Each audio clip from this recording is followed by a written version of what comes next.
at Camp Burton on Vashon Island. And we're introduced to a specific approach to congregational planning of helping a community of faith to come together and find direction as they strive to do work in God's name. And we were interested. We enjoyed what we heard, but we needed more, and we decided that it would be helpful if we had a little more training, and we wanted to see if we could put this into actual practice here at Grace. So we set out in May to have a series of meetings, and several of you attended what we called the town hall meeting. It was just, we were a group and we gave questions, and what I've got here is these sheets here are the questions that were asked of the group present that day and all of their answers. So it wasn't quite a brainstorming session, but it was close to that. And so we were just writing down everything that people gave us, and it had to do with why do you come here? It's questions. What do you think are some of the activities and events that Grace has done that have been successful? That's one of the questions. Another, I'm not going to flip this up because it'll fall off. But others were different kinds of things about how you connect in with the life of the church individually. And so we began to get a picture of what this community means to people. So then we moved on and we enlisted the support of the Reverend Sam Kim, who is on the staff for Evergreen. And he was the one that led the retreat that we went to. And we asked if he would come in and support us, which he's offering as a part of his job with Evergreen to do this. So it's not something that we have to pay extra for, but we are getting a great benefit from his time and dedication. The committee that's actually been doing the leadership part of this work are Lorna as our chair, Gordy is a part of the committee, and then we have Val and Wes and Nadine and Jackie and Jessica and Jared. Please tell me if I forgot somebody. Those are the people on the leadership team. And this is called, especially at the beginning of the time, but really throughout the work that we do, from when we started in May on into the future, this is a listening process.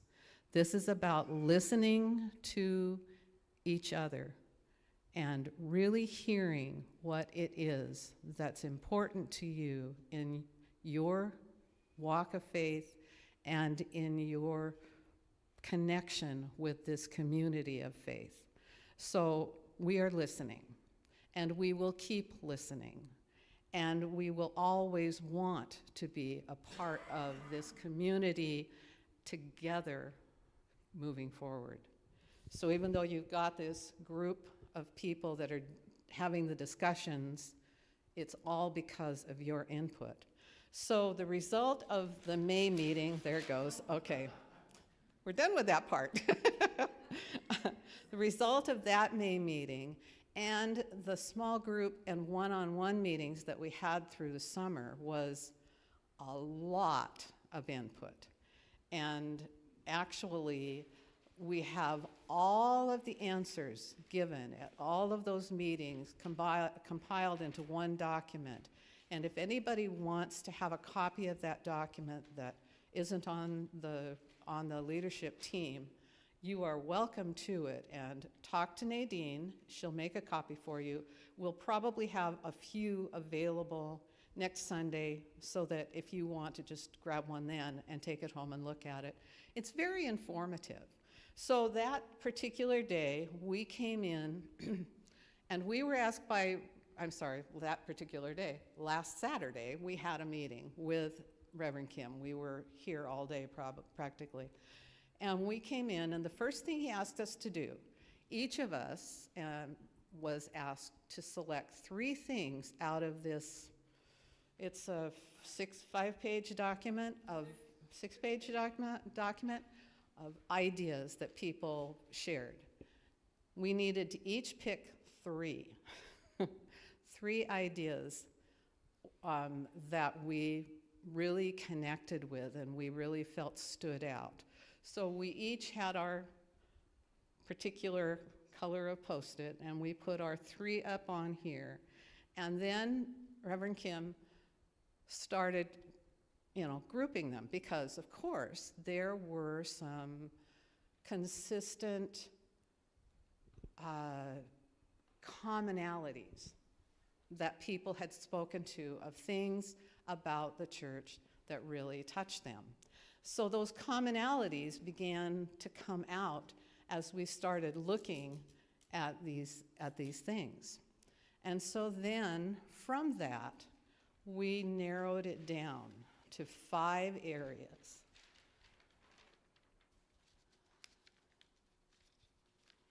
And these were the 5, my time's up, I'll talk faster. These are the 5 areas.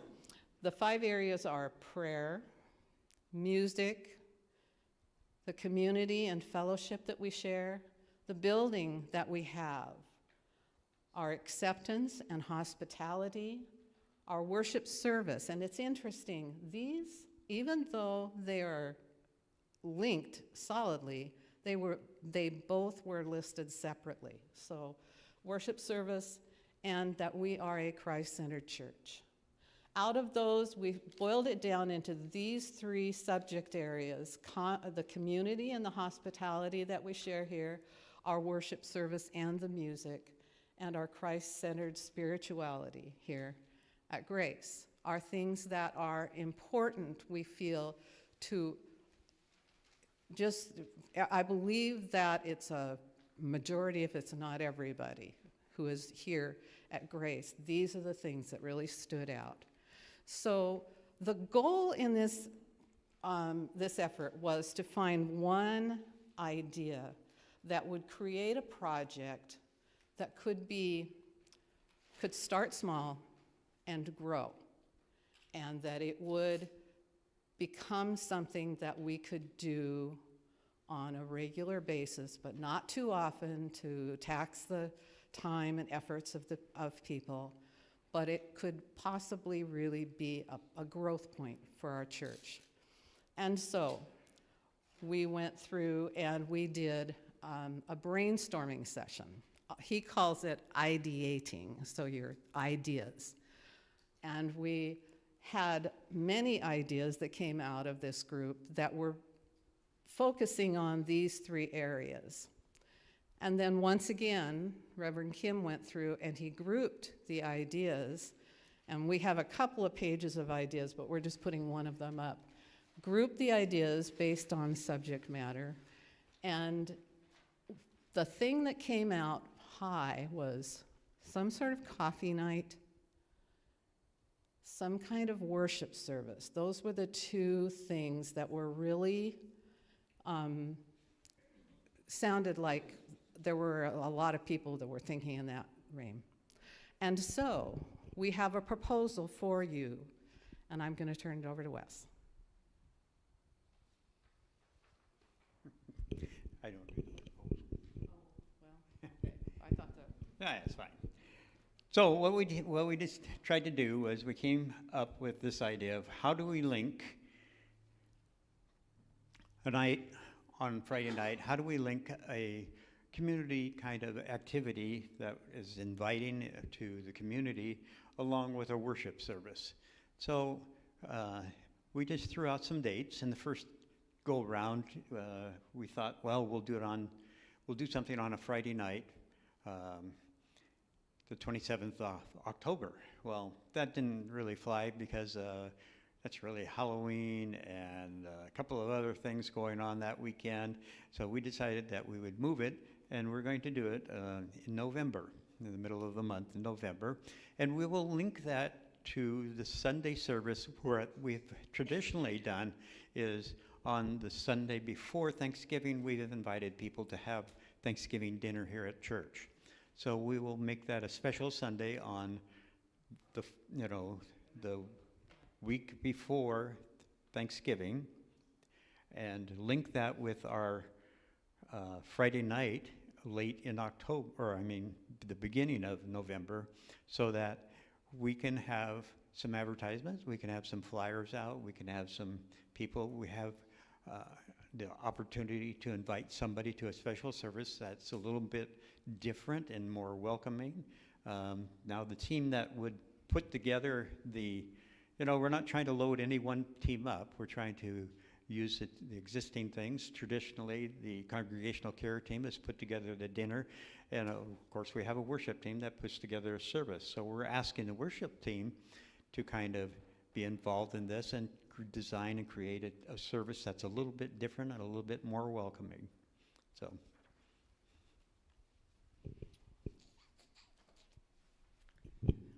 Okay, the first event we're looking at is going to be on the 10th of November. It's going to be music. It doesn't need to, one thing that was stressed is it does not need to be perfect. That we are starting something and we don't want to put a lot of funds or anything into something just starting off. We want to try to test it and evaluate afterwards. So it'll be, right now it is scheduled for the 10th of November. Music, we're not sure how that'll be. That'll be something that comes up a little bit later. And then that will, again, link that, invite people to stay for the meal and for the service on the 19th. Is that good? Did I cover it? Why not? So, that being said, we have the two teams that will do the special service, but we need some folks to organize and be here for our first activity on Friday night. So I'm going to lead a little ad hoc team, and I've already asked Jared and invited him to come and join, and he didn't hesitate at all to say, yes, I'd like to be part of that. So I'm looking for other folks that would be interested in just coming on a Friday night, or not on Friday night, but a little bit before, so that we can have a couple of meetings and set up how we're going to do this and move forward. We hope that, one of the things that Reverend Sam talked about was, start small, don't be afraid to fail, don't be too complicated on the first one. So we're trying to keep this, I can only think of one in acronym, that's the old KISS, keep it simple, stupid. Don't do anything too complicated the first time around. Just try to get people involved and be successful. So that's what we're trying to do. So if you'd like to join the team, just talk to me anytime. I'd love to have as many people as want to be involved. So. What? So he's getting the team to plan the 10th. Right. And you're going to get a team to plan. So the worship service and the dinner on the Sunday before Thanksgiving is being handled by the established teams. The worship team is planning the worship service, and the congregational care team is planning the meal. That's what we agreed to. So I just wanted to make one additional announcement, totally unrelated to this, but something that Wes mentioned during ministry, opportunities for ministry. This concert is for Arena is a really big deal. Arena has dreamed for a number of years now of being able to release an album of original music. And that's what today is. She's got a single on iTunes, yes. She has, yeah, her vinyl came out, and the actual release is today of the entire album. And some of the songs were written by her husband, who is a quite very talented man. And yes, I saw a little clip on Facebook yesterday, and Mason is playing the ukulele, and he's very good. So he always also does beatbox on the album. So anyway, I'm going to go, and Wes has coffee roasting to do. So if anybody wants to ride with me and go to this thing over at Hunt, you're welcome to come. I think that's it. That's all. Thank you for staying. Enjoy your fellowship, and we're done. Before you close, one statement. The other ideas, the other thoughts have not been thrown away. We're keeping them, absolutely, because down the road, they will be input for future ideas. So, yeah. And we will continue. We'll come back to you as we're doing things. We will come back to the congregation and say, how did this work for you? What ways can we improve it? What other ideas do you have? So we're going to be listening from now on out. That is the style of this kind of leadership. Thank you.